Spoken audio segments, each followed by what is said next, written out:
All right, all right. Good morning. I feel like I was Matthew McConaughey there. Good morning, everybody. Why Matthew Welcome to the McConaughey? because he says all right, all right, all right all the time, Gotcha. and I said all right, all right, and I went, oh wait, I got to stop that because that's very Matthew McConaughey. Uh, you are tuned into the Ted Manila Information Show, TMI for short, where we'll bring you way too much information. I am Manila Chan. That's Ted Rall. We cover anything from news, politics, lifestyle, culture, social media, diets. Ooh, I hope we can get to this diet section because I have a great video from RFK Jr., the would-be incoming HHS secretary, um, talking about the American food system, our diet. So I'd like to get down to that. We're going to talk about it. If you're looking for a straight-laced, button-down news program, this show is not for you. We're going to give you a warning right now.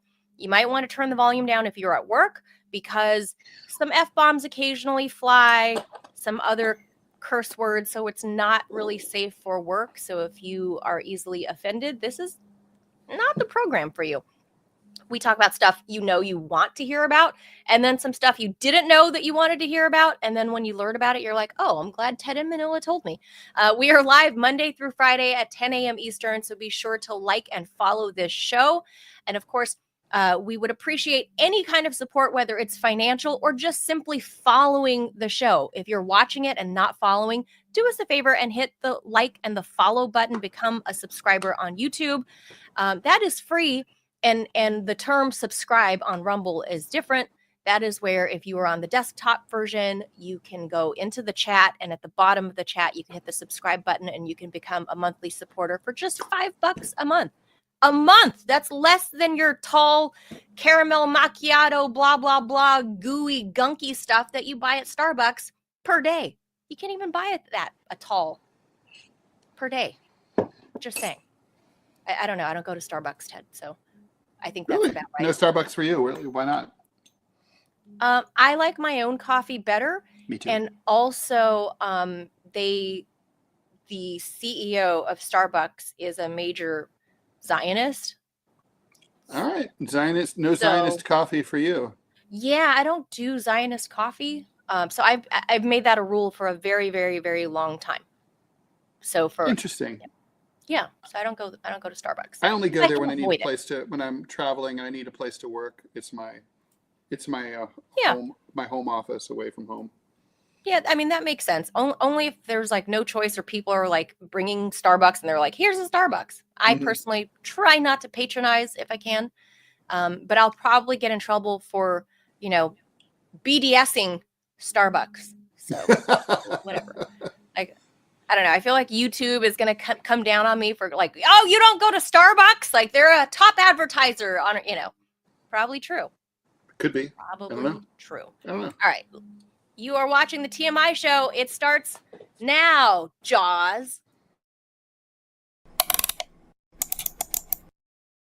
All right, let's get to it. President Joe Biden has authorized Ukraine to use U.S.-supplied long-range weapons to conduct strikes on Russian territory. Just a few days have passed, and now Ukraine has used long-range ATACMS missiles against a target inside Russia for the first time. That, according to a Ukrainian news agency, RBC Ukraine. The missiles, which have a range of 190 miles, hit a munitions storage facility near the city of Karachev in Bryansk Oblast in western Russia. That's about 70 miles away from the Ukrainian border. This happened on November 19th. Indeed, this is the first time that ATACMS has been used to strike Russian territory. The strike was carried out on a facility in the Bryansk region, and it was successfully destroyed. An unknown anonymous source told the outlet. The target was Russia's 67th arsenal of the Russian Main Missile and Artillery Directorate, which may have been hit in a combined drone missile attack. Local residents captured video of the explosions. OSIN Technical, a military analyst on X, formerly Twitter, included one in a post which said earlier this morning a large explosion tore through Russia's 67th GRAU arsenal, a critical ammunition storage facility in Bryansk Oblast, sending a fireball soaring hundreds of feet in the air. Ukrainian attack drones had been spotted in the area. Now, I want to be clear in all the coverage here, Manila, about this story.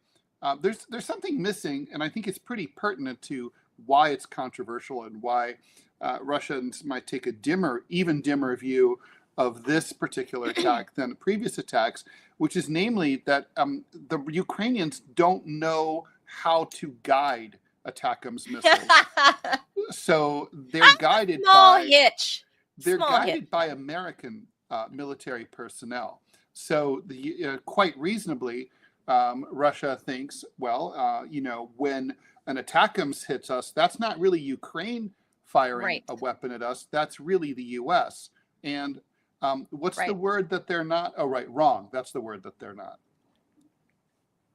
Yeah, well, Ted, we covered it yesterday that Vladimir Putin has already said that he would take this as a strike, not a personal attack, obviously. Maybe kind of a personal attack. But probably not that personal.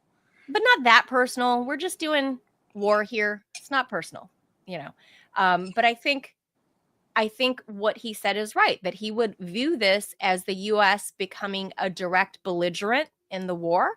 Mm-hmm. I mean, versus it's one thing to just supply, which to me, there's really no difference. A proxy war you're a belligerent, in my opinion. You either are or you aren't. It's like you can't be a little bit pregnant. You either are or you aren't.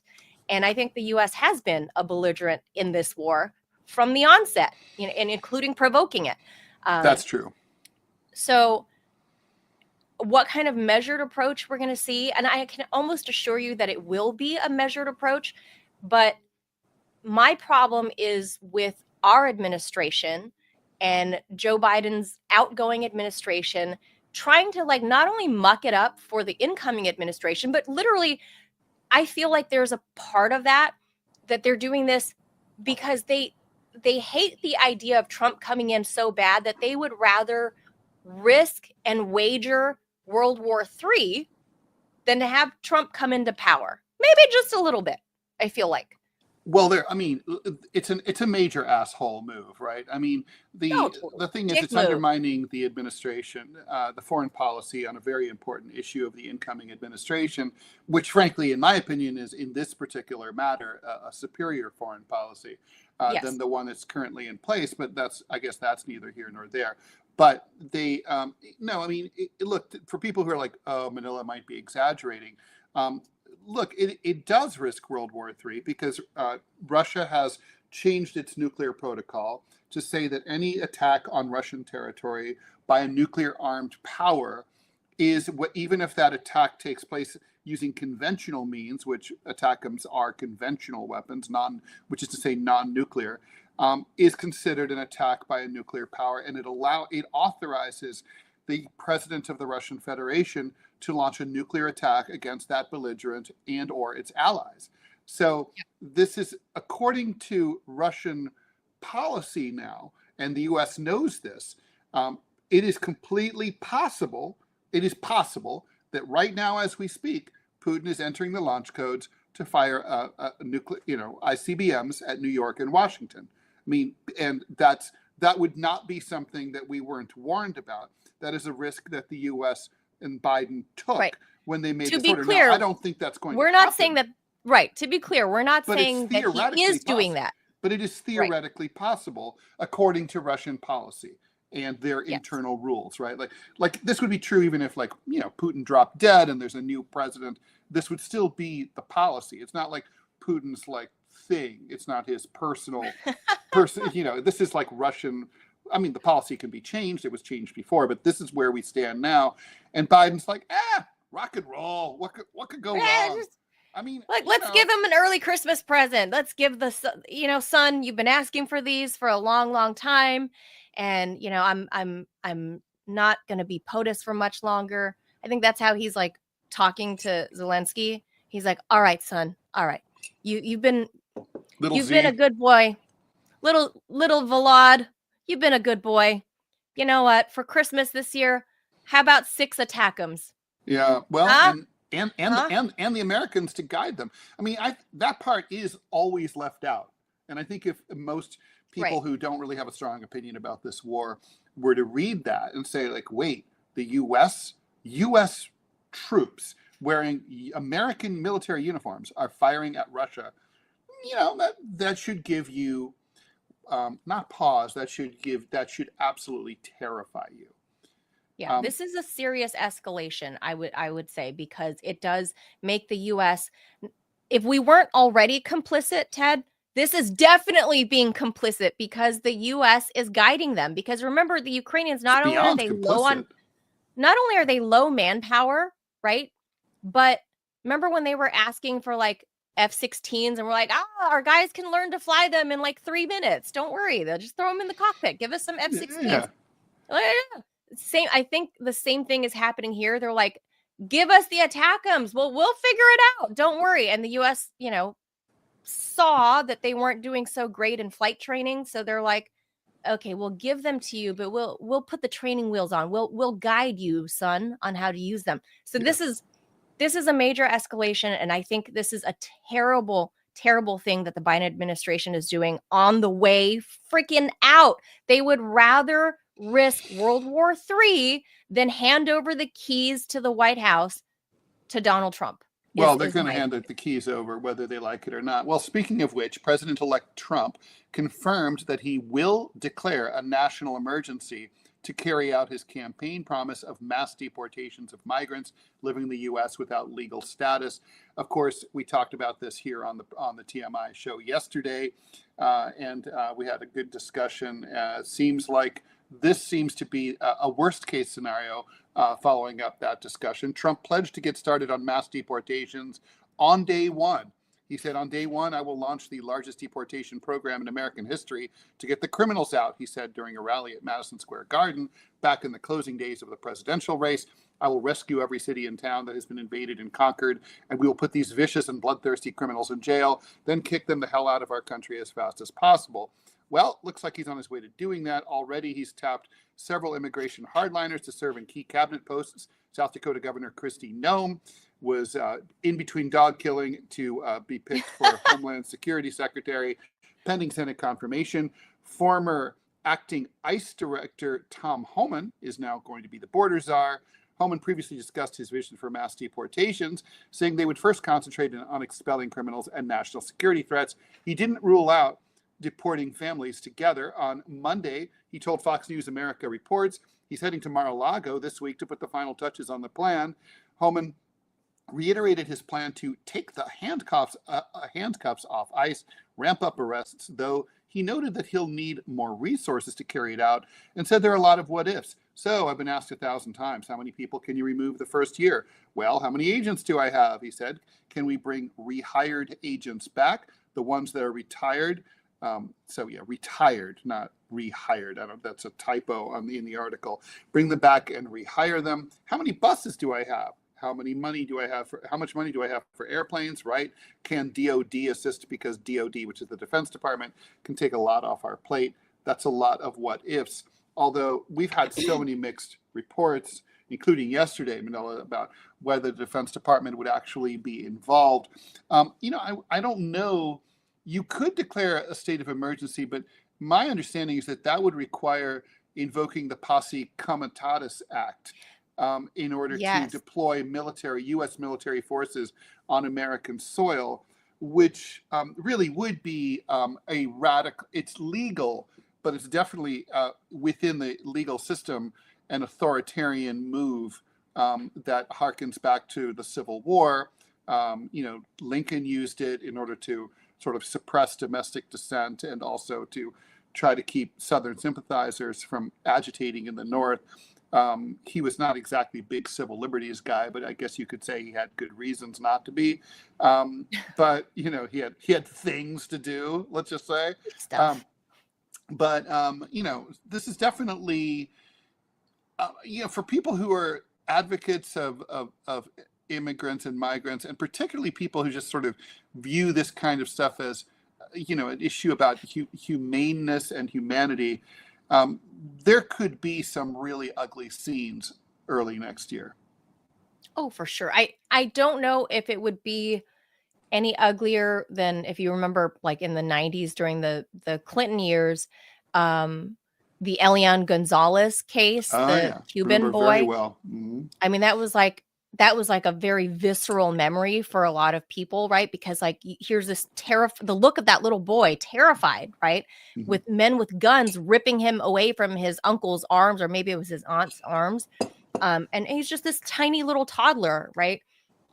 I don't know that we're going to see that, play out on a case by case, one by one Could be scenario. worse. It could be worse. I mean, it could be like I don't mass know. deport. I mean, I've seen mass deportations in other countries.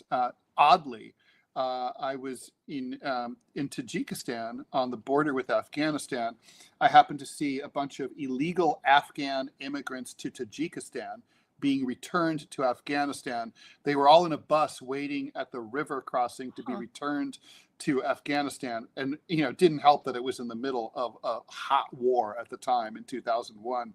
And Oh, the looks on their faces, I remember, and I had just gotten out of Afghanistan and, literally carrying the coffin of one of my colleagues, by hand. And, we were, and I looked at these guys as we got to Tajikistan, and I was like, oh God, those poor bastards. They've got to go back there. They were living large in Tajikistan, oh, where they wow. had Well, electricity part of the day and oh, some food and running water sometimes. I mean, they were seriously, I mean, it was sad. I mean, well, and especially when there's going to be, I mean, look, I'm never one of but the women and children, but most people are, and the women and children thing is really going to, it's going to tug at heartstrings. I don't know.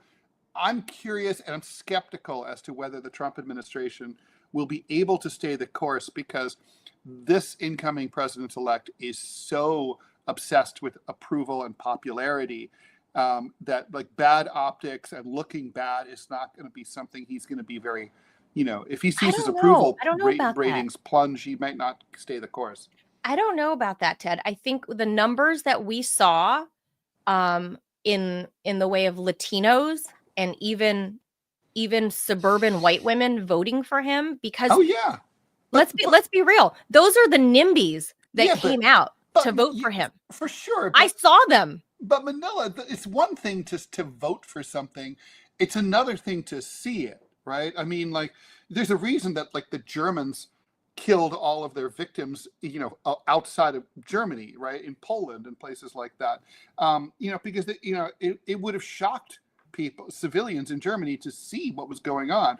It's one thing to say like, oh, I'm an anti-Semite. It's another thing to watch people be pushed into ovens. It's Well, I mean, this isn't necessarily being pushed into ovens, and I'll play a little bit of the devil's advocate here. Is that what the Biden administration did was turned the term illegal into, they converted them to legal asylees or refugees or whatever, migrants, whatever you want to call them. they're asylum Because applicants. they changed the definition of what that is. And that's why they were able to put out the numbers to say, oh, look, there are so much fewer illegal immigrants coming in, the last 2 years.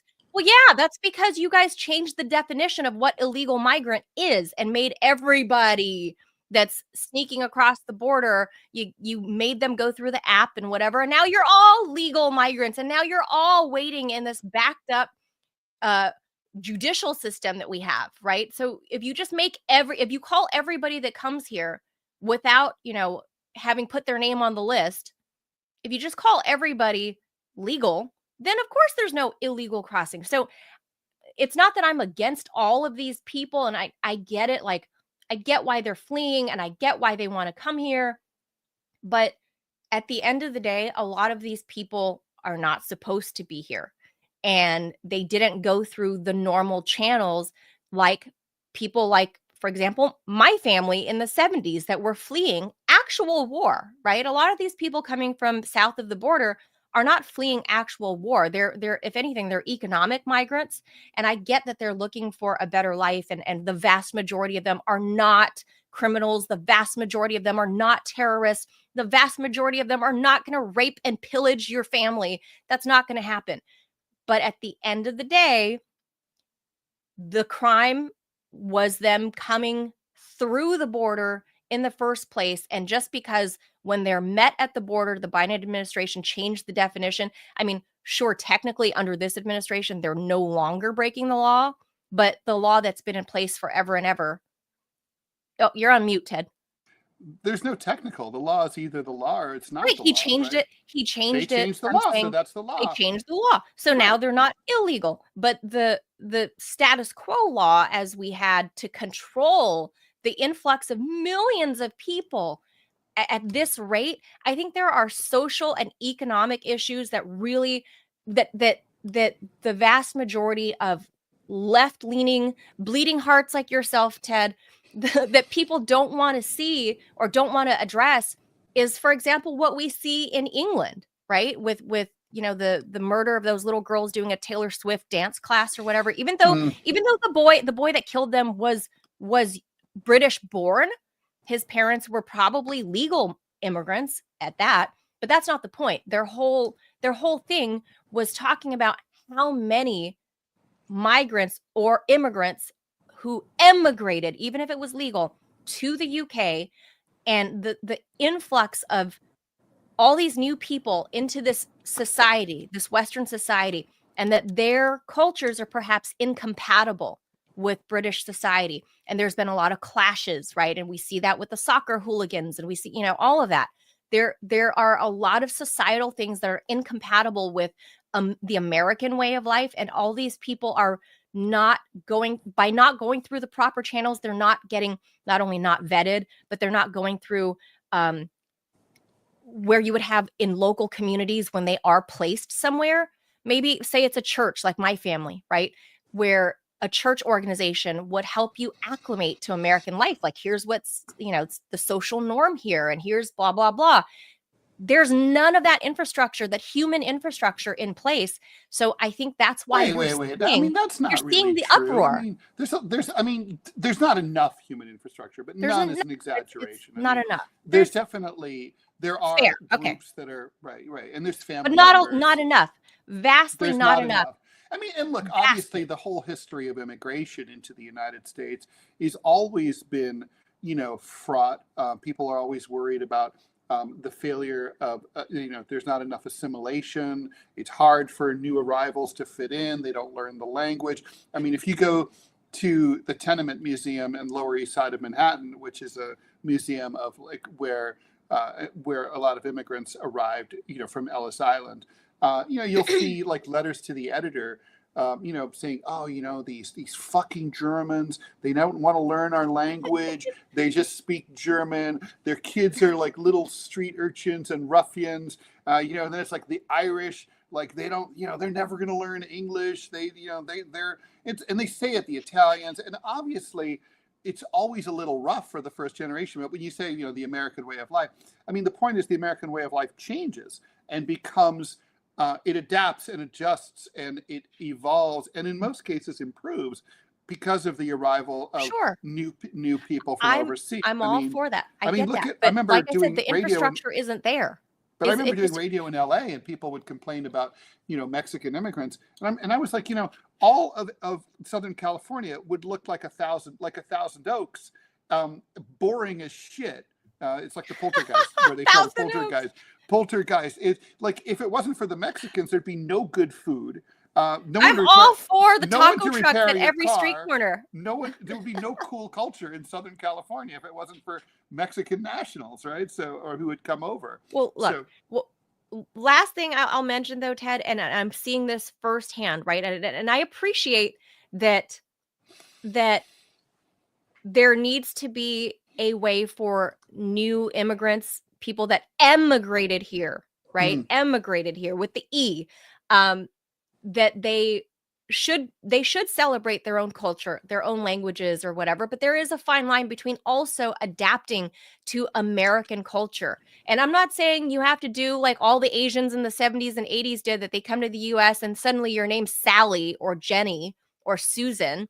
You don't have to do that. That's fine. Or when you become a French citizen, I'm a French right, they name you. Yeah, when my ex-wife got married, became a French citizen. They had to by way of Ted Rall, Francisize her name and make her and give her she already had Francophone her name. They had Yeah, to they yeah. francophoned her name. By the Yeah, way, in so, order to become like, a French citizen, you know, even if you're entitled like that way, you have to promise to like take French classes and learn French and stuff like see, that. okay, see, And I there's don't know that that that's I can I don't know appreciate. that that's bad, to be honest. I don't think that's a bad thing, and that's what I was getting to, is the They should be last thing I'll free, mention, but you there know, should be structure for it, infrastructure. The last thing I'll mention is that because I'm a mom of a little one that's in elementary school, when I was a kid, you know, in the early 80s, we had, I remember, whole classes dedicated to ESL, sure, English as a second language. yeah, They've largely done away with that, Ted. I don't know if you yeah, know that. because they've mainstreamed those kids into the regular Yeah. classes. They threw them into all the regular classes.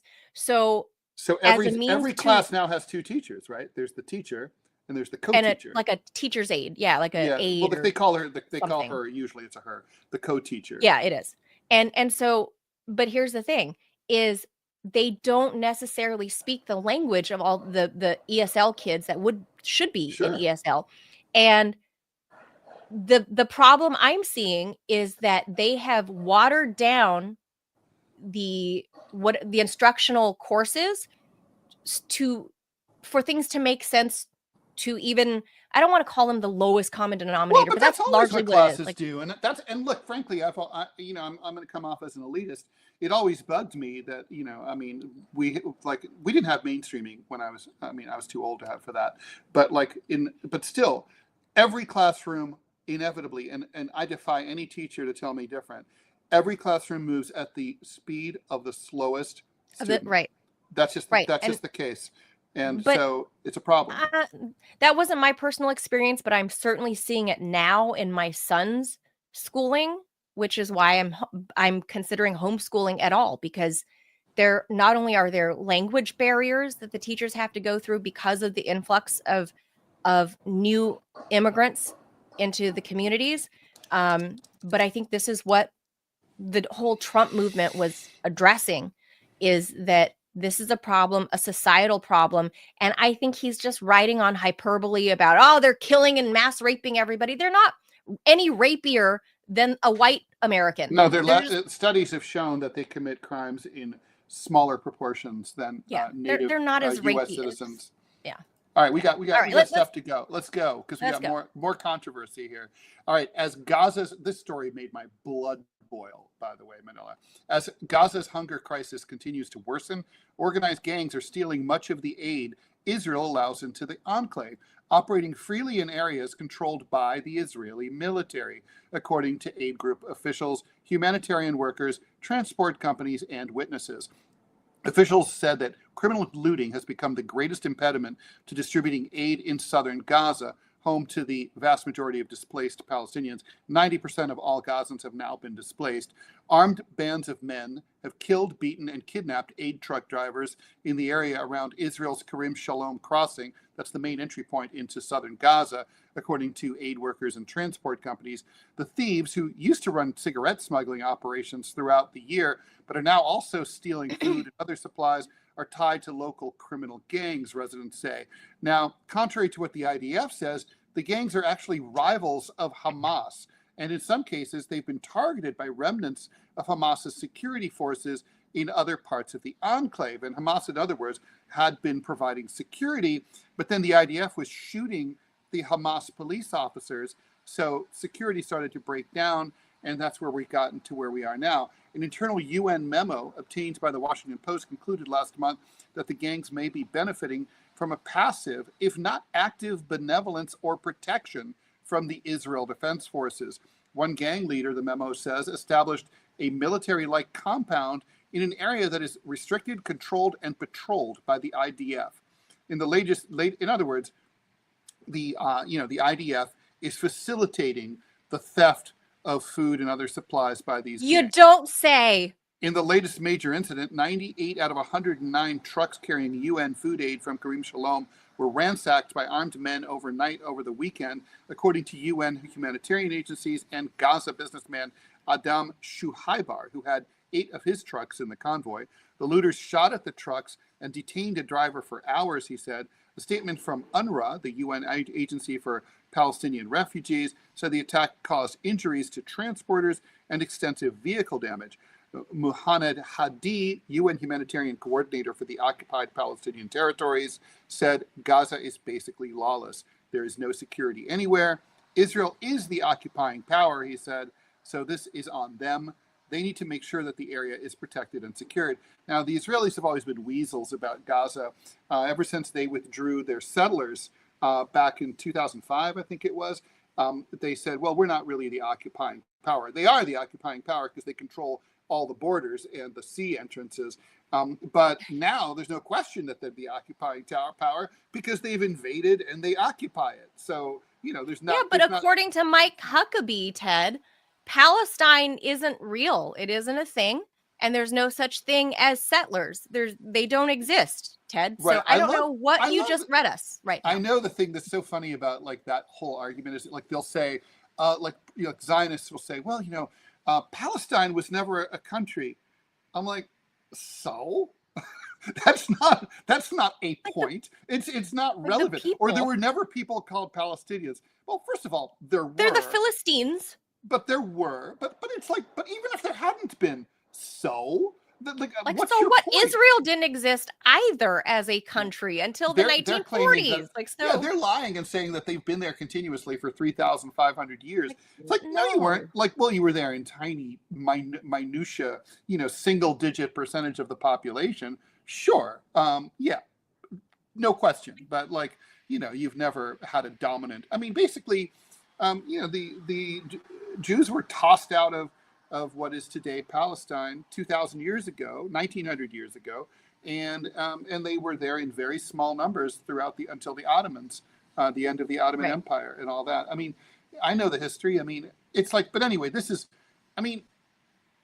when you see the video out of Gaza, I mean, it's just a reminder. I mean, Israel's behavior, their comportment is so disgusting that there is literally no room anymore for nuance. I mean, it's like, yes, they had a right to defend themselves after October 7th. No question about it.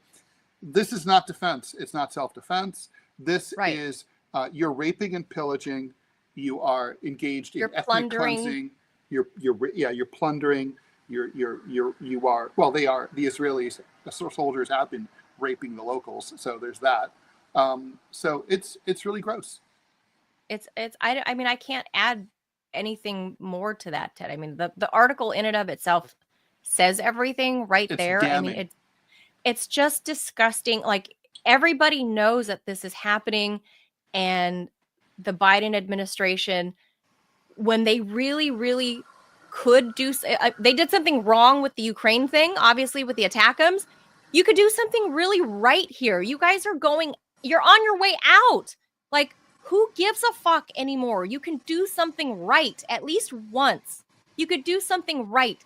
And you have a little leverage by way of money and weapons. This little thing, money and weapons. Israel couldn't continue this if you took a hard, firm stance against it. But there's little daylight between Joe Biden and Mike Huckabee at this point. Like, this is ridiculous. Like, None. There's none. There's no daylight. Yeah, so I mean, I know there's coming people from who are the White saying, House well, right now. Oh God, pathetic, weak. I know there are people who are like mad at people who didn't turn up for Kamala Harris because they're like, well, it's going to get even worse under Trump, and who knows? It's hard to see how much worse it could really get at this point. But both to me, I don't see a lot. I agree with you. I don't see much daylight between the Democratic and Republican parties. They're both in the tank for Israel, no question about it. So all right, let's keep going. Spirit Airlines, whose approach to selling cheap tickets without amenities earned it both fans. Do we still call them airlines? And no, it's like Airbus. Filed for bankruptcy protection on Monday after a string of setbacks. Most recently, a failure to renegotiate its looming debt. I'll just freak you out. I thought like 2-3 years ago, I was reading about how they were raking in massive profits. Do you remember those stories? Yeah, Spirit was a very profitable airline. But no anyway, kidding. I've never flown them, ever. Oh, no, it's not a real airline. I would not fly. I walked by. You know how I decided not to ever fly Spirit? I was at LaGuardia a number of years ago, and they were kind of new at the time. And I saw a bunch of people like sort of milling around, obviously dealing with fucked up, like canceled flights. And it was Spirit at the Spirit counter, whatever, that happens. And they were doing the updates on a whiteboard behind the counter. In other words, and I asked about it, and they said Spirit did not pay to be on the electronic system at LaGuardia. You're kidding. Yeah. So it's like Bob's Airline, and they're that fries. like ghetto, low They're budget. Ghetto. There's no other word. Yeah, they're ghetto.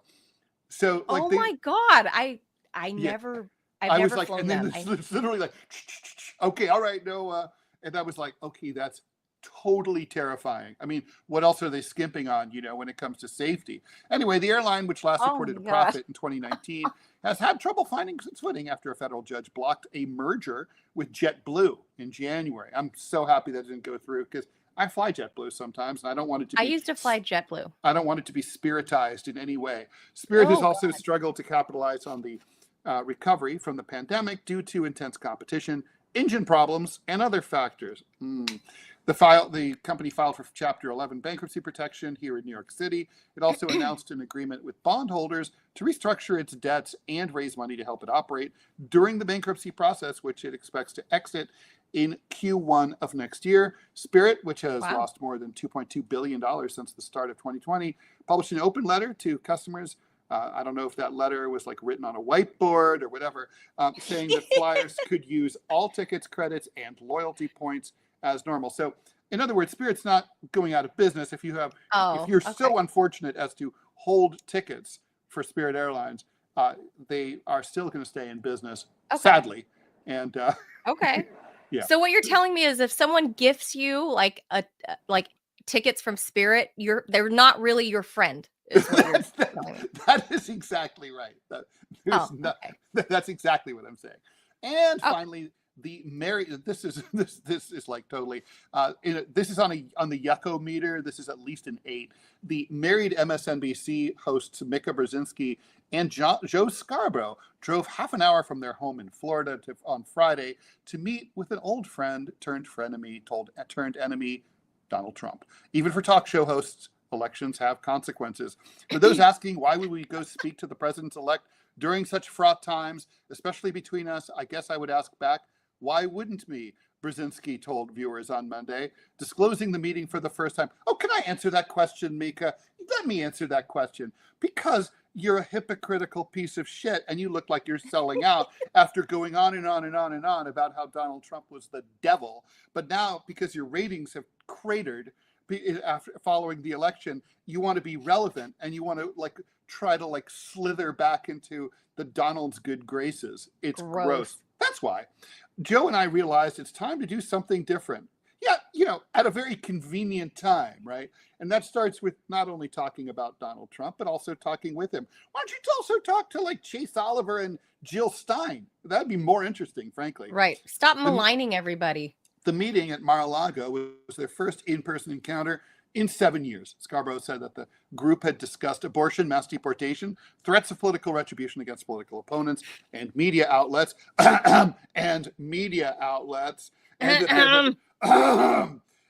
there had been plenty of disagreement to go around. What we did agree on, Brzezinski added, was to restart communications. She compared the summit to the diplomatic work of her father. Zbigniew Brzezinski, who was a professor at my alma mater, Columbia University School of International Affairs, who was President Jimmy Carter's national security advisor. Brzezinski, of course, also famously basically caused 9/11 by financing the groups in Afghanistan against the Soviet Union that ultimately became Al-Qaeda. So that was really, talk about a bad seed. Okay. So I think if we see Rachel Maddow groveling over at Mar-a-Lago, that's going to be Chris wow. Hayes. Just when they start Jim Acosta going over there from Goldberg. CNN, I don't know. Other than MSNBC is a piece of property that's about to be sold by who owns them? Comcast? Is that who owns them now? I don't even know. I think it's GE, isn't it? Or it used to be. I don't even know who owns them anymore, Yeah. but they are MSNBC is a piece of property that is a dog. There's no appreciation there. It's a liability at this point for the parent company. I think it's Comcast, but they are trying to It is dump Comcast. it. You are correct. They are trying to dump it because it is a dog. It is a loser. It's not making any money. And that's why Mika and Joe got sent over there by Comcast, and I would assume Bill Gates, because the M in MSNBC is Microsoft. So I think the MS part is Microsoft. So I think, the powers that be made them go over there and kiss some orange ass to maybe try to bring him on as a guest. I mean, seriously, that's how this business works. About. Yeah, that is how it works. This is how it works. So, they're disingenuous at best. It's totally disingenuous. Not to mention, I don't know. I think it speaks for itself. And speaking of disingenuous, we should probably get into our main topic here. Yeah. Wait, I gotta change. Oh, yeah. I gotta change the line at the bottom, and that gives me a chance during the Jaws. Okay, so we'll leave Mika and Joe be. And by the way, I am shocked to find out that Mika Brzezinski is only 57, and she needed like a full facelift at 57. That is a little bit surprising. Like before, because she had it done 4 years ago? Well, she looks great, honestly, but of course she looks now fake great. But she great, but she is a pretty woman, no question about it. Look, but she was, when she got the facelift, it was during Trump's first go around. So maybe she would have been like 50 when she got it. Like, that's really young to get a full facelift. I'm just saying 50, because I'm not that far off from 50. And I don't know. She looks great now, like Martha Stewart. Great. Martha's like 700, and Martha looks amazing. So, and they're both sort of, ethnically, they're both Polish, right? So. Oh, is she really? Martha Stewart? Yeah. Oh, I didn't know that. Yeah. Well, anyway, God bless Martha Stewart. All right, hit the Jaws.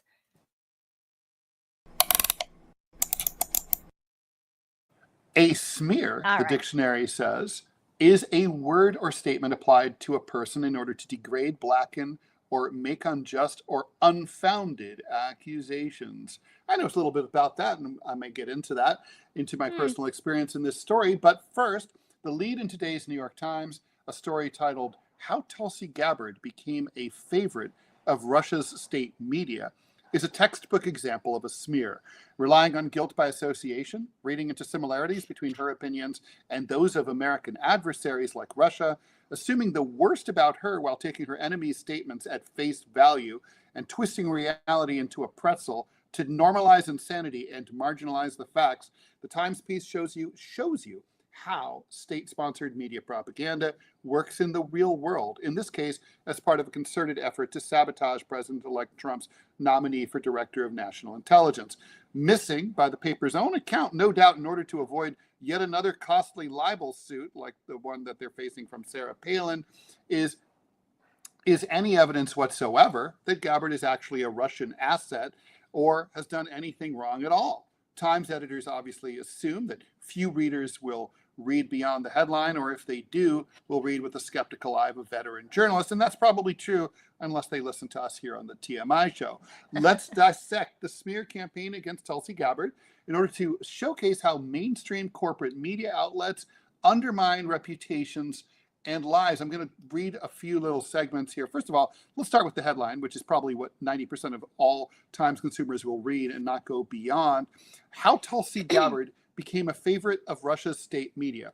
Okay, so first of all, the implication is clear, but it doesn't say anything. I mean, what if Jesus Christ became a favorite of Russia's state media? It doesn't mean just because if Russia's state media likes kittens, it doesn't mean the kittens are bad. President-elect Donald J. Trump's pick to be the Director of National Intelligence has raised alarms among national security officials. That's the subhead. Okay, well, national security officials, you mean the same people who got us into the war in Iraq. I'm not that excited about what fucking national security officials have to say. Right. But anyway, here we go. So it starts out, in 2017, Tulsi traveled to Syria and met the country's president, authoritarian president, Bashar al-Assad. She also accused the U.S. of supporting terrorists there. Now, I want to be very clear. The U.S. did support terrorists there. They supported something called the Free Syrian Army, and specifically the Al-Nusra Front, which is a State Department designated terrorist organization. So it's like, that is a fact. And these guys then they morphed in with ISIS, who are the biggest whole article of all time. So this is just true. But that's this whole article is like the Princess Bride, Ted. The whole article is like, I don't think that means what you think it means. Like the whole entire article. This is how a smear works. It's all about the tone. Then the day after Putin began his invasion of Ukraine in 2012, I like to say full scale.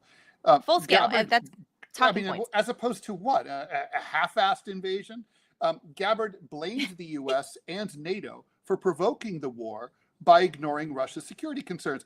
That's also the mainstream view of inside the U.S. national security establishment. It is widely believed by U.S. experts, including conservative ones, who are very pro-military, that we provoked the war between Russia and Ukraine. Because it's true. It is true.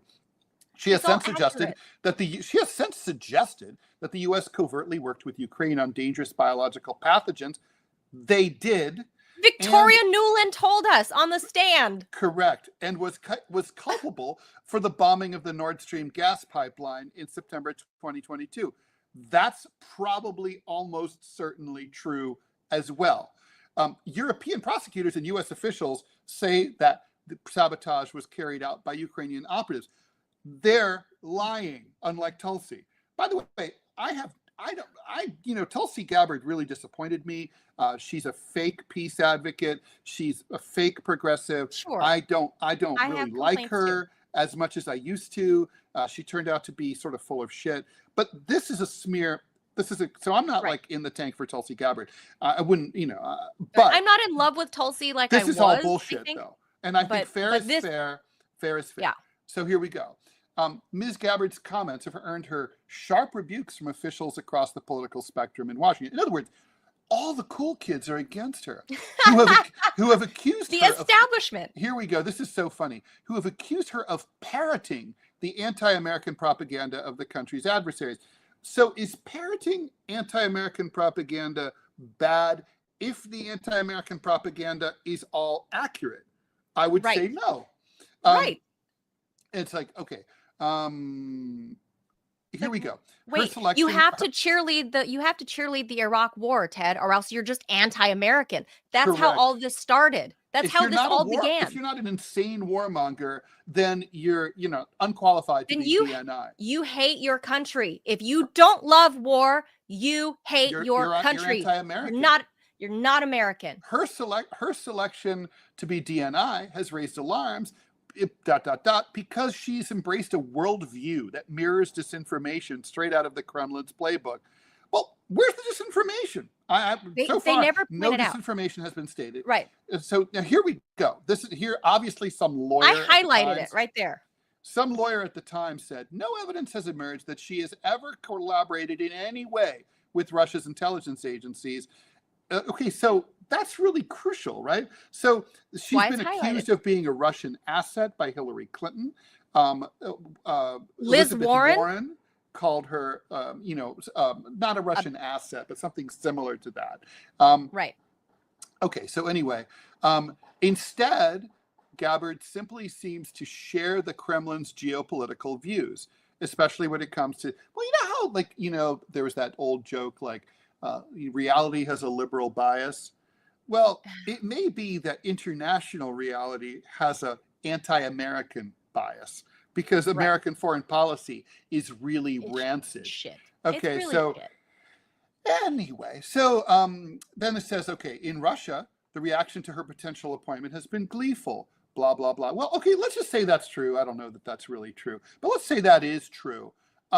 It's like, okay, so it might be something much simpler, which is they're like, maybe a little sanity is finally prevailing in America. Right. And they're going to have someone in high office that we can talk to who's not out of their fucking mind Who's trying not to start insane. World War Right. III. Right. So, I mean, that's not really, I mean, it's like everything is not adversarial, right? It's like, I mean, it just doesn't make any sense. We still have that zero sum. Russian media has ones and emphasized zeros. Gabbard's desire to improve relations with Moscow. Ooh, we can't have that. And then no. Well, hold on. We got to go back here and read this part, Ted, from yes. Komsomolskaya Pravda, the newspaper in Russia. It says the CIA and the FBI are trembling, says that newspaper, in a glowing profile of Ms. Gabbard, noting positively that Ukrainians consider her an agent of the Russian state. Well, that's true. They put her on a kill list. The Ukrainians put Tulsi Gabbard on a kill list while she was a sitting congresswoman. I would also like to point out that although I am not I don't suck up to the military or people or veterans or anything like that. I don't think that veterans have done anything more useful for America than, say, nurses and teachers.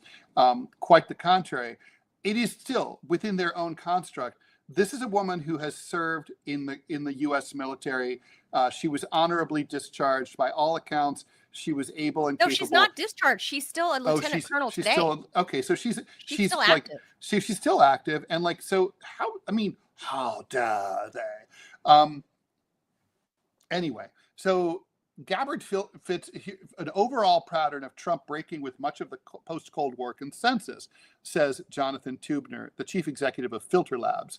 She is, for Russia, the one that perhaps most perfectly embodies the changes they were hoping for from the U.S. So fucking what? Anyway, Trump's critics called the choice a dangerous one. By the way, they don't interview anybody who likes her.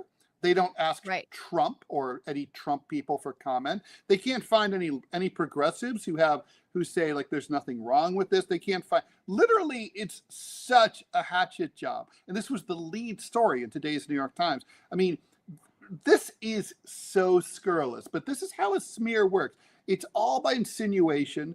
There's no proof. You say, well, actually, there's no proof. But look at this, and look at that, and look at this, and look at that. You imply and insinuate.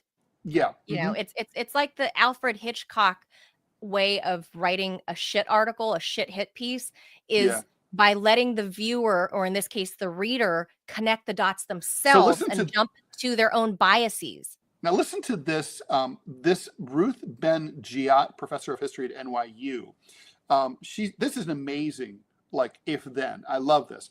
Nominating Gabbard for directorate for DNI is the way to Putin's heart, and it tells the world that America under Trump will be the Kremlin's ally rather than an adversary. I just like to remind everyone that the America under FDR was the Kremlin's ally rather than an adversary. Right. I don't think this is a bad thing. No, I don't either.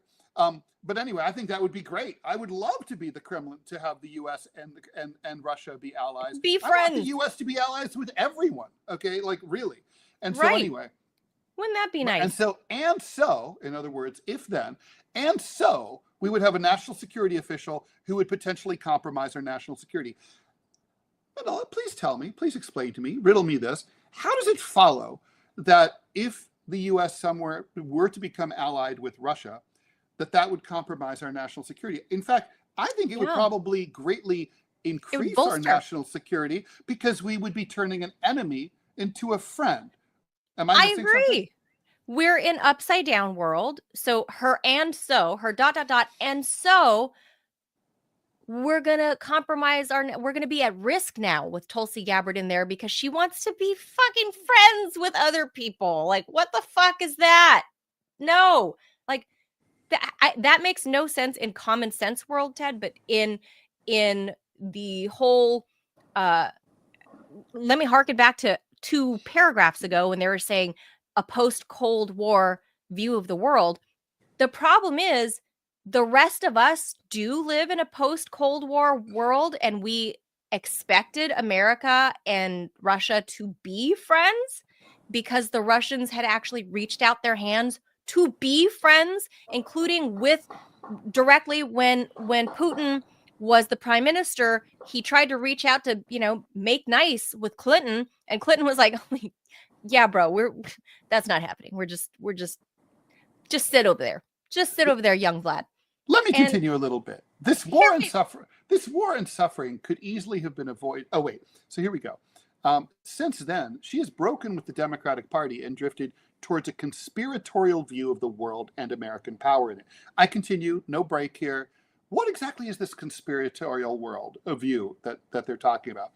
This war and suffering could have easily been avoided if Biden administration and NATO had simply acknowledged Russia's legitimate security concerns regarding Ukraine's becoming a member of NATO, which would mean U.S. NATO forces right on Russia's border, she wrote on Twitter when the war began in February 2022.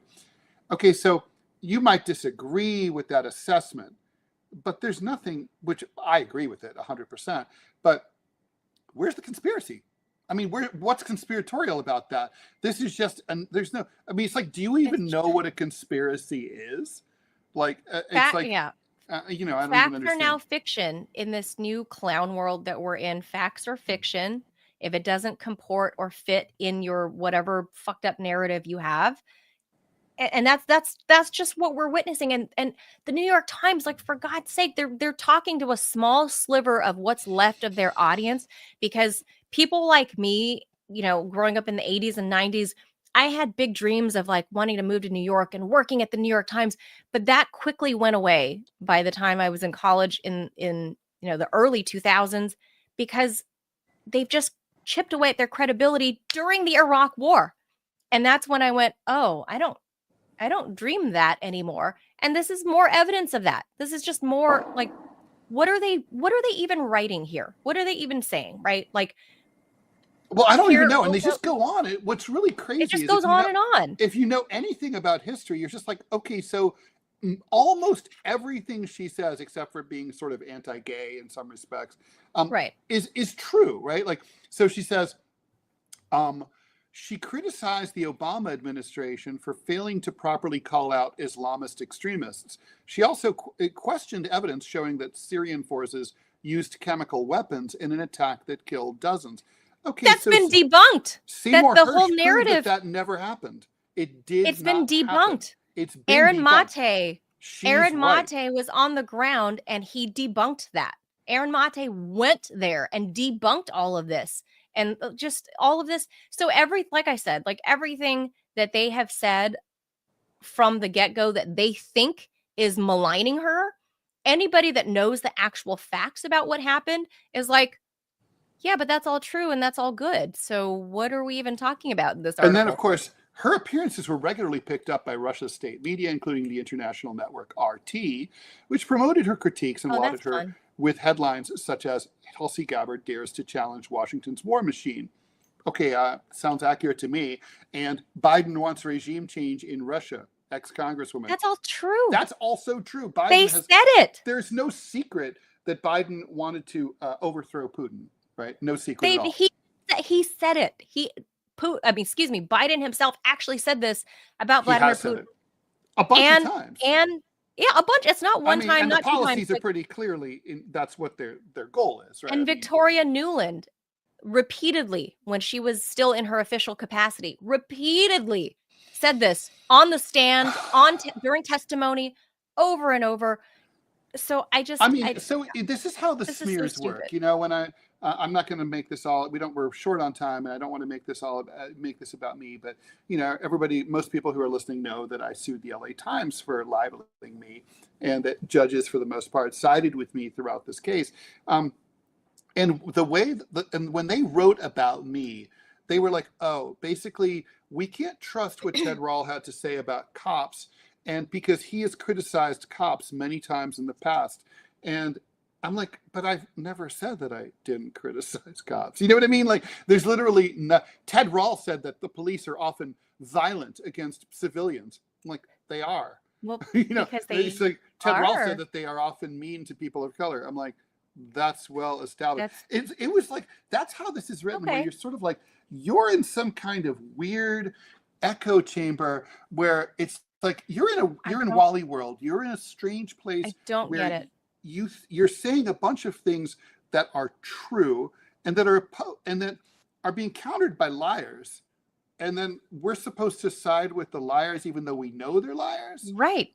That's just it. And now, speaking of lying, I have a couple sound bites that Ted has never seen yet. Ted hasn't seen them yet. Ted has never seen these. So I'm going to throw these. And I'm speaking coming of liars, so cold. I don't even know what these are about. Could be about correct. anything. No idea. No clue. This is like soundbite roulette for Ted that I'm playing with Ted. So speaking of liars, we know that like a lot of the media, just doesn't say things because it's maybe impolite, right, Ted, or whatever, right? But Matt Gaetz don't give a fuck. Yeah, that is true. He really, really doesn't. So the incoming AG, I think this is right before he quit being a Congress member. By the way, I just want to remind people that, he wouldn't be the first truly gross AG. There's been a bunch. Janet Reno burned little kids up, charcoal broiled them. Yeah. And she was a giant woman. She was like a ham hock. She was the Ted Kennedy of ladies. And then there was and then of course Alberto Gonzalez, who loved him some torture. I just want to say, if Matt Gaetz gets Alberto. The gig, he'll just be another turd. Yeah, just don't worry about it. But so here's this soundbite. Ted, I want you to react to if there's some chance in hell Matt Gaetz gets confirmed. This is why I would get the popcorn. All right, let's hear it. Let's do it. Is it safe to say that based off of your comments, you're suggesting that these women at these abortion rallies are ugly and overweight? Yes. What do you say to people who think that those comments are offensive? Be offended. Mm-hmm. Is it safe to say that based off of your comments, you're suggesting that these women at these... That's all it is. It's just, he's like, yes. This is, by the way, it's a variant of a... So I have this... So let me react. So I had a friend who was really into George Carlin. And she said, but I stopped... I love George Carlin. I stopped listening to George Carlin because of that one joke. I have everything of his. And I said, what do you mean one joke? And she said, yeah, there was this one joke. And I said, so how much do you like George Carlin? Long story short, she had gone to his concerts. She had she had bought all of his records. But this one joke made her dead to him. And I'm like, so I was like, this is kind of the problem with doing what I do. I mean, political satire, right? In my case, drawing and some writing, but mostly drawing. But I was like, so you're telling me that you heard tens of thousands of George Carlin jokes and you loved them. But then there's this They all landed. So they all landed. So the dude's batting 999 for you, but you're like, fuck him over this one thing. And she's like, yeah. I'm like, okay, well, what is it? And so here's the joke. It's related to Matt Gaetz. Have you ever noticed that the women who are against abortion are women you wouldn't want to fuck anyway? I know that one. So, it's pretty funny. And this is along those lines, But in the reverse? Well, it's interesting, right? Reverse. People would say that this is sexist and misogynist. I would not. I would say it's lookist. You could certainly... Lookist. It is lookist. I mean, I guess the question is lookism bad? I'll leave that to others to judge. I mean, I definitely don't think that because someone's, it doesn't... It's sort of like, I mean... I don't know. I don't lose any sleep. I'll summarize. Some people are ugly. I'll summarize. Some people, I'll summarize. Maybe I'm ugly. I don't know. Some people. I'll summarize. A lot of people think I'm ugly. Whatever. From the car business, as we always said, because sometimes there are just some hideous cars that came out, and sometimes they modified them to be even uglier. And what we would always say in the car business was, hey, there's an ass for every seat. Somebody's going to buy it. For every Jack, there's a Jill. Look at Matt Gaetz. I mean, it's like, I'm not the one running around with a bouffant hairdo. Not that I could pull one off. I think he looks a little bit like Jack Nicholson. He's got the eyebrows maybe. Yeah, I don't know. He looks Jack Nicholson-esque. Good or bad, whatever. But I do imagine him as like a member of a biker gang in the 50s, like a greaser. This kid? Matt Gaetz, yeah, that hair. Really? That face? Well, yeah. I mean, the hair. Leather I don't jacket. know if we can help Imagine it, though. the leather jacket. Some people have really puffy hair. So, I'm not going to be lookist No, I on mean, he him actually either. has great.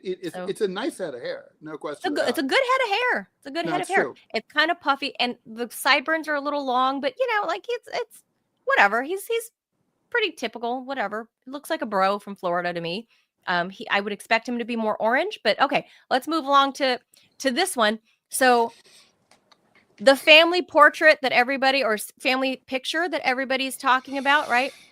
Nobody even cared, Ted, that this past weekend, that the G-20 happened. Nobody's talking about it. Like, That's true. Nobody cares. By the way, is Russia in the G20? No, they're kicked out to. I know they were kicked out of the G8 and that made it the G7. Right. So I don't Although know. they should. Why didn't they elevate them. whoever was number 9 to the Right. 8 spot? Right. So I don't know. Maybe they did. Like the G7.5 or I don't know. Yeah, I don't know. Maybe they did.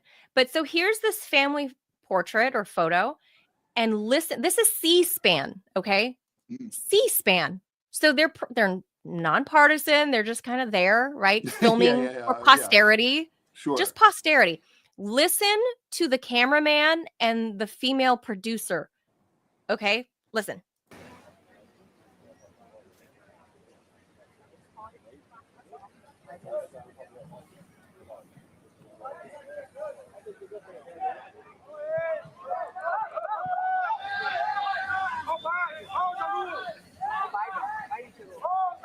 No Biden, she says. They're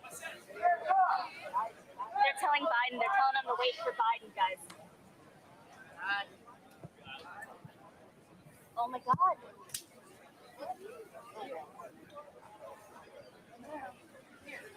Do you see him, Joe? Far left. Left to the left of the palm tree. Oh my God. But they took it. The picture's done. They're like, wait for Biden. Wait. Joe, you're behind the palm tree right now. Grandpa's wandering.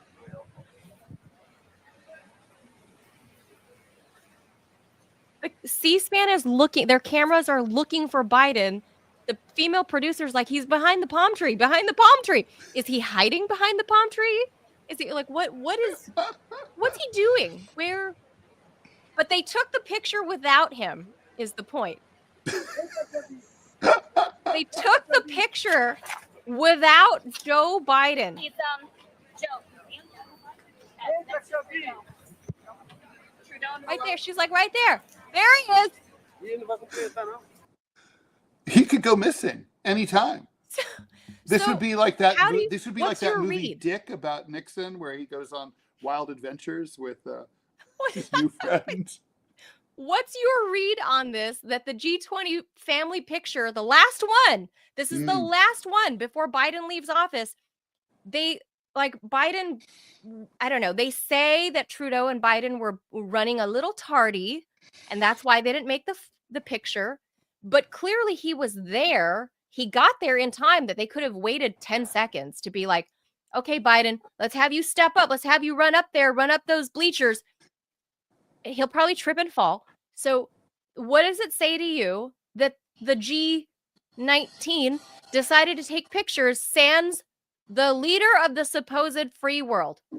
Well, I guess the question is, you could say maybe when there's 20 people, you just sort of, after a while, they all kind of like, they're all interchangeable. And it's like, okay, it's like a teacher with like a class of 20 strong. They go on a field trip. They're out in the forest. And it's like, roughly, it's not like there's 5 left. It looks like pretty much the same. And one kid doesn't make it back to the bus. And you're like, oh, shit, little Joey. Oh, my God. We lost little Joey. Oh, well, we'll have to call his parents and print up some milk cartons. Oh, no. I suspect it's probably something like that. Or the Joe's presence is such that, his absence actually adds to the proceedings.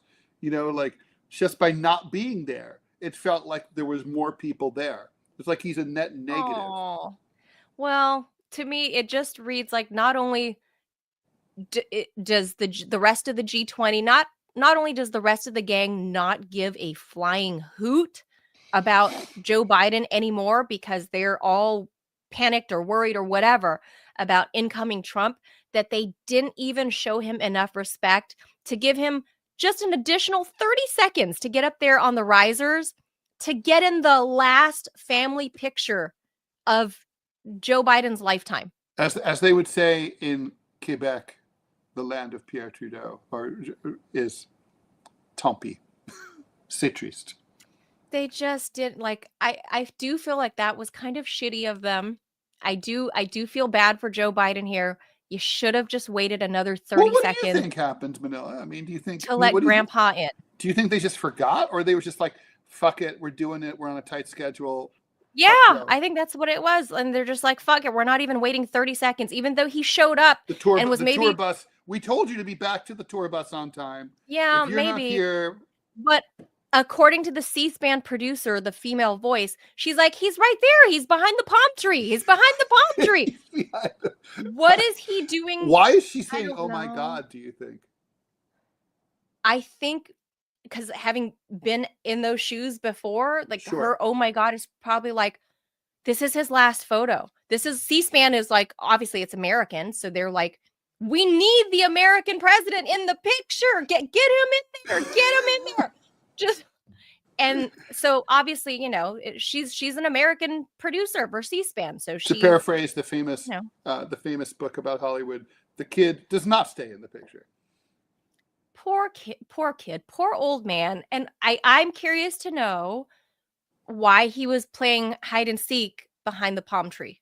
Maybe he's taking a leak, man. You know, he's old. When we say as you get older, it has to happen more often. I don't know. Okay, how about this one? Okay, another Fox News segment here. So about the attackums, we won't stay on this one too long. This one, incoming SecDef Waltz, Mike Waltz. He says that nobody in the Biden administration contacted the transition team to say this is what we're approving. Surprise! So with 2 months left in office, Joe Biden has done something that's been called on to do since this war started, allow Ukraine to strike Russia with everything that we give them, the ATACMS, which are long-range missiles, hit Russia where they're trying to hit them from. Your reaction to that, and were you briefed ahead of time? I was not, Brian, and it's another step up the escalation ladder, and nobody knows where this is going. North Korea is unleashing ballistic missiles, artillery, now tens of thousands of soldiers. The administration responds by lifting this restriction. North Korea sends more soldiers. South Korea is now saying it may get engaged. China is buying oil from Iran for pennies of the dollar. Iran is using that to send missiles and drones into Russia that is then hitting Ukrainian critical infrastructure. So this is a development, but it's a tactical one. President Trump is talking grand strategy here. How do we get both sides to the table to end this war? What's the framework for a deal? And who's sitting at that table? Those are the things that I and President Trump, of course, will be working with. Again, this is an all-star team, Brian, that President Trump is assembling that will think through these broader strategic issues and how do we drive this war to an end as president. I don't know if Brian Hegseth is a part of an all-star team. No, what's his name? Pete Hegseth. Whatever. But Hegseth. So there's incoming SecDef Mike Waltz. I think he will get confirmed. I think because he is a sitting congressman out of Florida. Well, wait. No, what is he? This guy. He's Waltz. not going to. But Hegseth is. Oh, sorry, not SecDef. Sorry. Mike Waltz is going to be. I have him listed down wrong. Hegseth is going to be. Sorry. Right. But either way, the Trump administration, the incoming team, was not notified by the Biden exit team. So the exit team didn't talk to the incoming team.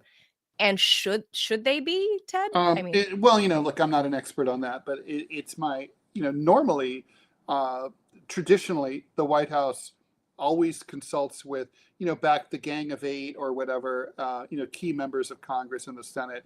And certainly when there's a transition, any kind of substantial national security development is usually briefed to the incoming team, just so that they're Right. up to speed. We already know that President-elect Trump is already receiving national security briefings. So it would seem that this should be part of that. I mean, someone on his team fairly high up should have known about it. I mean, it's a major story. We're talking about it. Everybody's talking about it today. The Ukrainians have already started to use them. There are potential theoretical repercussions that could include nuclear apocalypse. So it seems to me like, maybe that should have been briefed. And Mike Waltz is the nominee for NSA, National Security Advisor. Mm-hmm. So Right. so I feel like they should have.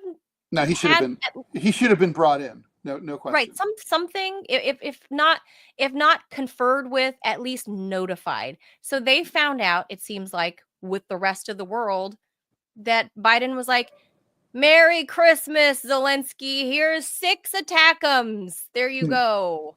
And they were not cool with that. Okay, last thing. This is like a few minutes. I think this is a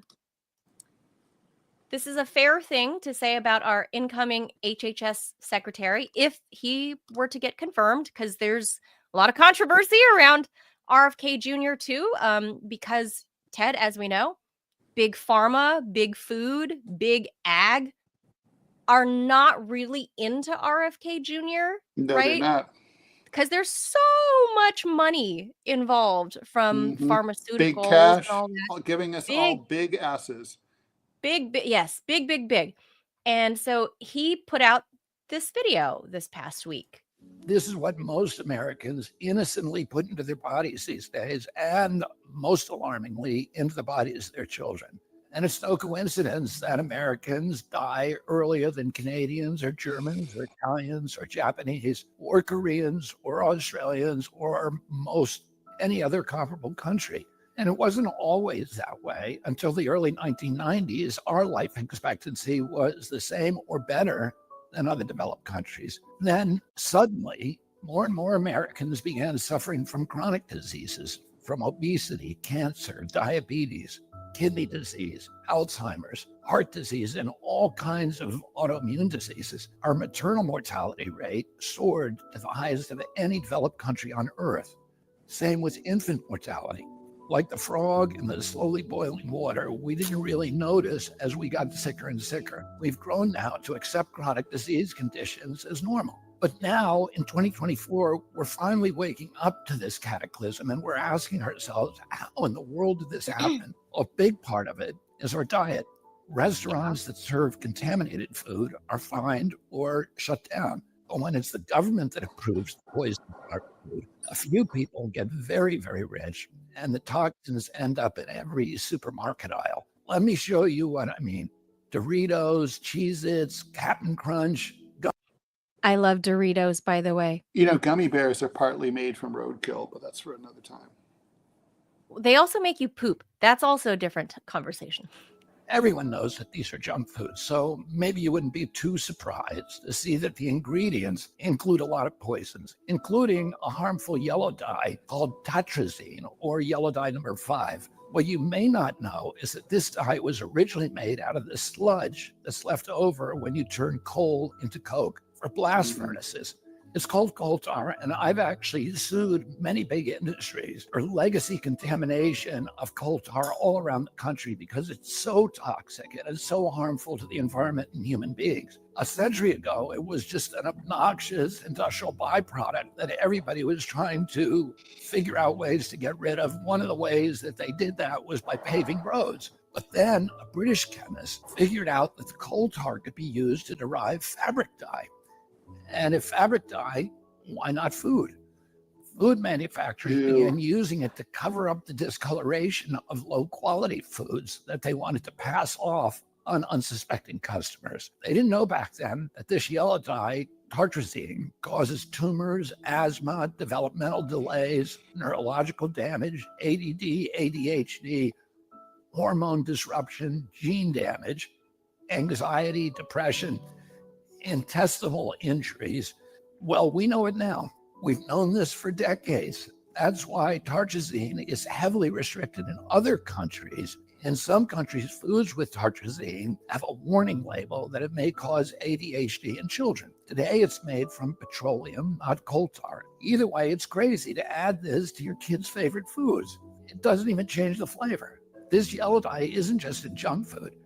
It's in the foods that we consider healthy. It's in everyday kids' snacks like popcorn, mac and cheese, fruit snacks. It's in sports drinks like Gatorade and so-called vitamin water. It's even added to chicken broth, to corn, to pickles, to mustard, and to yogurt.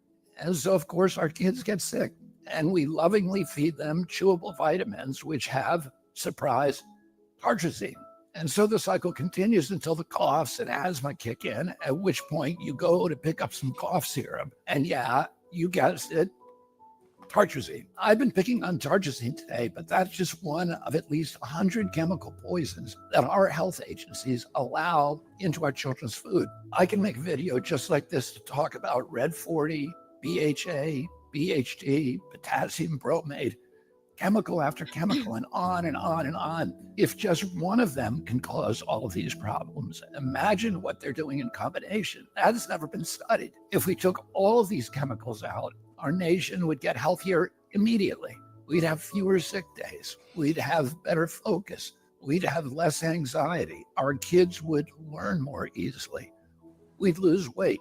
We'd have more energy. We'd have fewer tumors and longer lives. It's not all dark. Over the past 16 years, the government has banned 8 chemical additives that cause cancer, genetic damage, asthma, and many of the other health conditions, as tartrazine does. And you know what's interesting? All 8 of those crucial steps forward in our kids' health were taken under President Trump. But the Democrats who claim to be all about healthcare have stood by watching other countries ban these poisons and make our kids sick, asthmatic, hyperactive, and depressed. They left them on every supermarket shelf in America. They even used your tax money to put them in your kids' school lunch. So their big food and their big ag donors probably gave them all that golden handshake and the big money hug. And their big pharma donors probably called them up and thanked them also, because now they're going to make billions selling Adderall, Prozac, and rescue inhalers. Enough is enough. President Trump and I are going to stop the mass poisoning of American children. Together, we're going to make America healthy again. Well, Ted. That's a compelling So that- video. I mean, we've talked about this, and I'm going to repeat it again. You travel to other countries. I always mention Europe because Americans travel to, if they go overseas, they're more likely to go to Europe than anywhere else. And the EU has consistent food safety standards. They're not perfect, but they're much, much better than ours. Right. And these kinds of substances aren't permitted there. And when you go to Europe for any length of time, let's say a week or more, you will find that, if you're not, you don't go on any diet, you eat rich food, right, do whatever you want, you drink alcohol, you're going to come back feeling healthier. You're going to breathe better. I have asthma. It's like you breathe better. You're just feel better, more energy, and you might lose a few pounds, more likely than not. If you go for a month, you really will lose some weight, even if you eat as much as you want. I love Italian food. When I was in Italy, I lost weight and I was there for a month. I mean, I love pasta, and I was losing weight on pasta. So I think, he's right about this, and it's a massive problem. And if the incoming Trump administration is serious about this, and they don't need congressional approval to make these changes, they can just do it.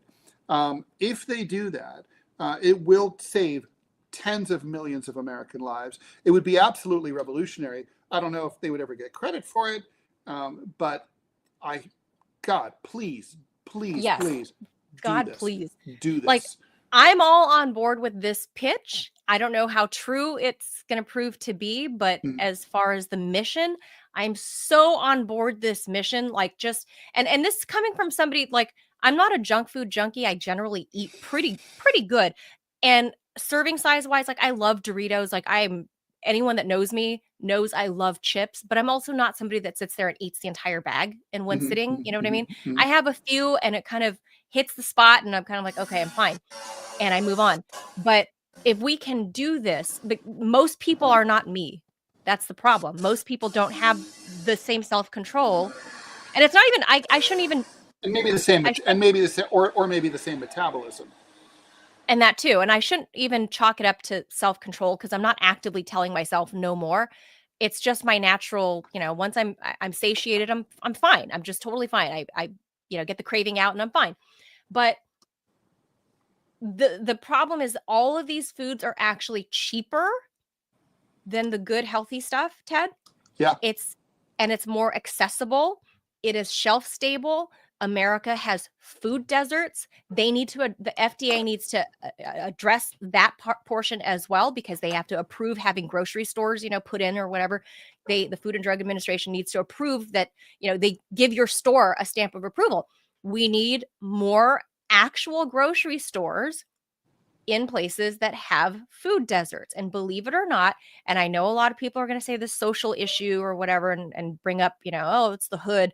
But a lot of the reason that places like, let's say, Southeast DC, that quadrant, right? There's a lot of food deserts there because it's, known as kind of the hood. And there's some robbing and looting that happens, Ted. Yeah. So, small grocers don't want to be there. It's not safe. And even big grocers have left. The government really needs to look into making real food accessible to communities like that. If you are really trying to impact, especially communities of color that tend to be lower income, have food deserts, and have the shortest life expectancy and the most chronic disease. That's something that they need to actually look at, not only removing the stuff from the food, like the foods in Europe, because they don't have all of this junk, but actually addressing the food that these people can access, or all people can access. We need access to better food so they can make better no question. decisions. And, obviously this is a topic that could go on for many hours. There's one thing I noticed, as you know, I like to travel to Central Asia. What people might not know is, for example, the apple comes from Kazakhstan. That's where apples are from. That's where, really? And in fact, Alma Ata, which is what the name of the city was, the capital of the Kazakh SSR during the Soviet period, now called Almaty. But Alma means apple, as any girl named Alma knows. I never knew that. So Alma anyway, when you go to Central Asia and you eat apples, they're very small. They're like less than half the size. They're like the size of like a plum, they're like, no kidding. They're kind of like uneven. And the taste will absolutely blow you away. You've never really had, even if you go to an orchard apple, like a heirloom apple in the US, like from a farm stand, it'll be good. It won't be like the cardboard that you get from the perfect apple at the supermarket, but it's not that great. It's still an apple. An American apple is basically cardboard.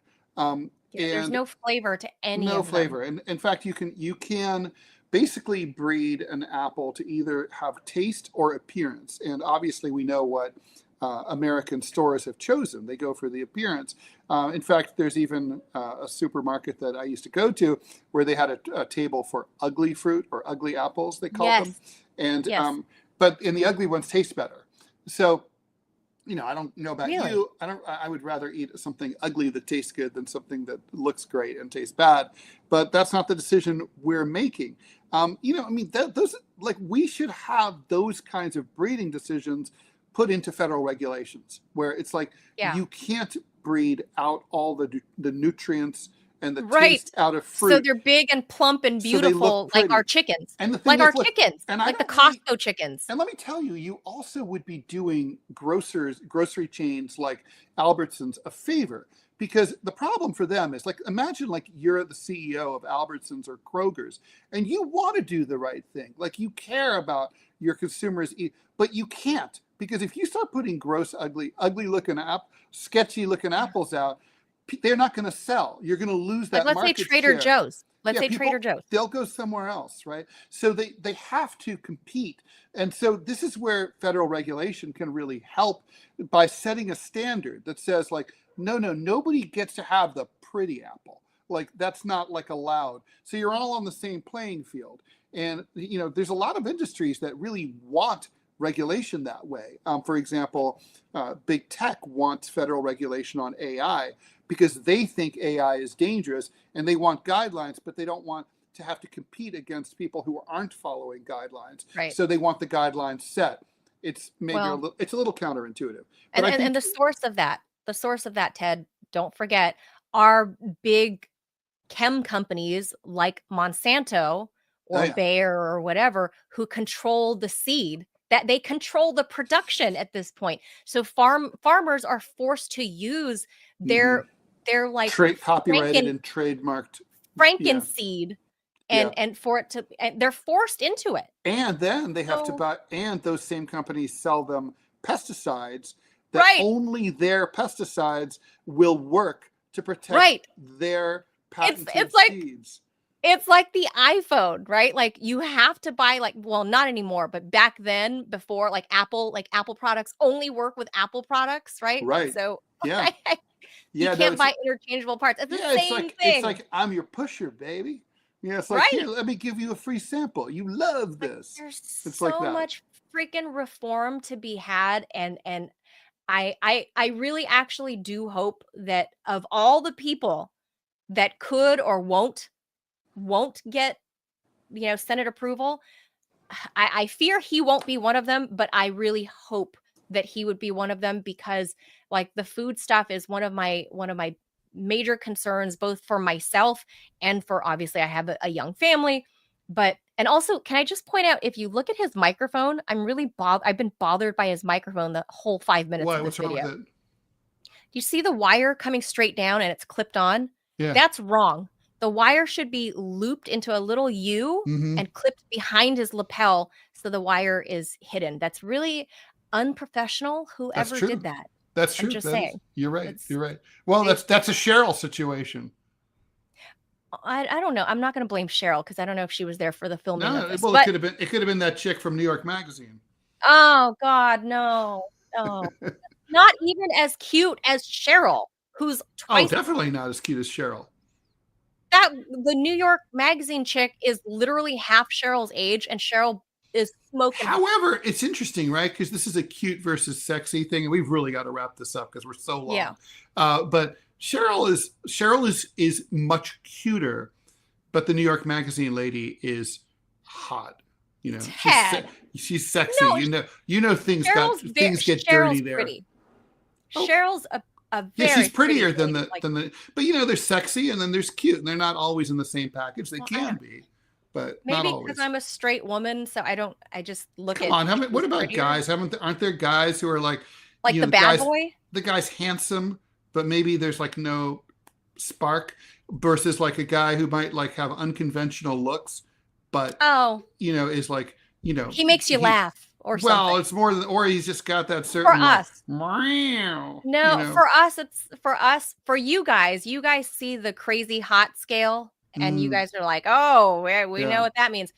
I can't see that because I'm a straight cis woman, or whatever they identify me as these days. But I know in terms of dating, like men, I've gone out with men that were, less than conventional attractive, and because they were either brilliant or they made me laugh, or they, women, we like being stimulated here before we're stimulated down there. Right. That's what they say. Just saying. So that's all I'm going to say. By the way, speaking of this sort of thing, if you have a question for Manila and you want us to talk about your question, you should record your question in a sound clip no longer than 2 minutes, and you should send it as a file attachment to the following email address: TMI Show question at yahoo.com. That's TMI Show question at yahoo.com. And we will discuss it later in the week. Yeah, we'll make you a part of the show. If you are not shy, we will play your video. People are shy. I don't know why they're not sending them in. They are. They should. All right. Because I get tweeted at all the time. Like, what do you think about this? Or what do you think about this? Yeah. Or listen, And I'm Come on, like, and we're nice. We're not going to humiliate you. We're going to be serious. We're going to actually engage with your question. I mean, unless your question's really dumb, then we're going to totally make fun of you. But you know, well, there are stupid questions, and there are stupid people.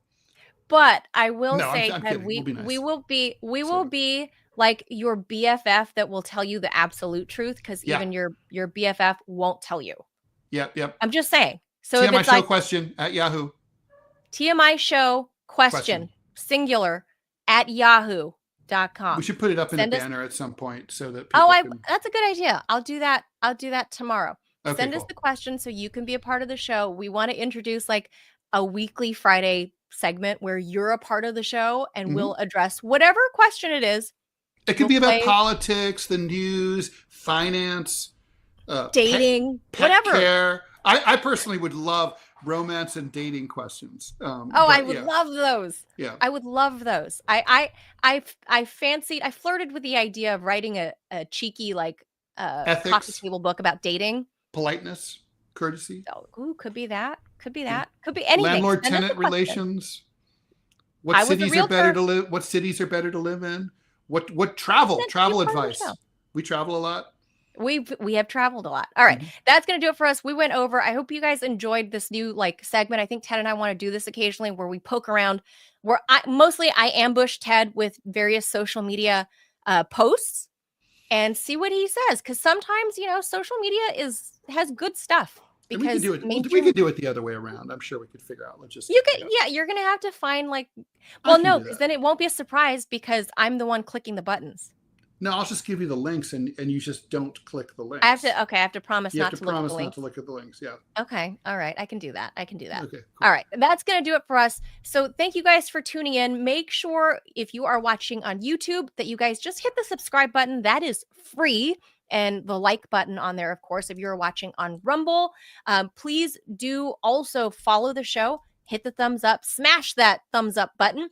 And if you are in the position to do so, we would greatly appreciate if you become a $5 monthly subscriber. So that way we can keep doing this show for you if you find value in what it is we are bringing to you daily, Monday through Friday, 10 a.m. Eastern time.